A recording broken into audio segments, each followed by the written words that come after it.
The war for democracy didn't end in Berlin or Tokyo. For a group of GIs in August 1946, the real fight began in their own backyard of Athens, Tennessee. After surviving the horrors of the front lines, these men returned home to find a local government that looked exactly like the regimes they had just destroyed overseas. For 10 years, the McMinn County political machine, led by Sheriff Pat Mansfield and Paul Cantrell, had maintained a terminal grip on power through a network of 200 deputies, many of whom were ex-convicts, who used intimidation, fraudulent fees, and rigged elections to bleed the local economy dry. You can feel the atmospheric pressure rising on August 1st, 1946, Election Day. The GI Nonpartisan League of Reform-Ticketed Veterans had fielded candidates to finally break the machine. But the machine had no intention of losing.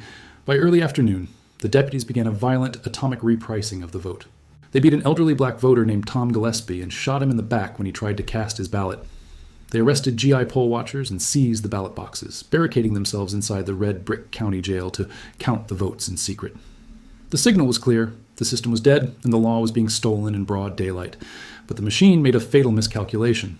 They were dealing with men who had mastered the logistics of violence at Normandy and Iwo Jima.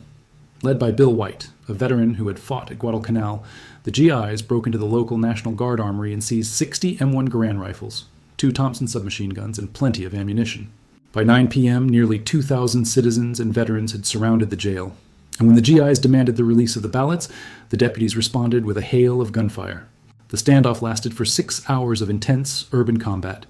The veterans utilized tactical maneuvers, firing from the rooftops of nearby buildings and pinning the corrupt officials inside. When small arms fire failed to breach the thick jail walls, the GIs improvised.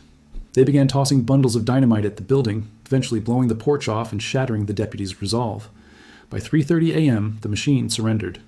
The veterans didn't execute the corrupt officials. They secured the ballot boxes and counted them publicly under the watchful eye of the community. The final audit revealed a landslide victory for the GI ticket.